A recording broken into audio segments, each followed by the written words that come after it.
الحكومة الإماراتية الموقرين المحترمين، أبي أرد لديرتي.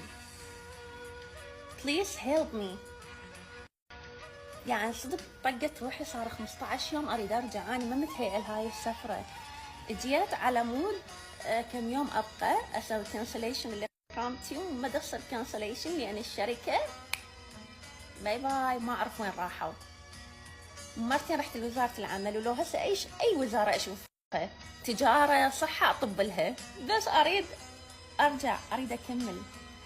فينطوني رقم يقولوا لي خابري قدمي الشكوى، وقدمت الشكوى ورقم جواز سفر ورقم البطاقة مالتي، يقولوا لي انتظري التليفون، وهاي صار 10 أيام.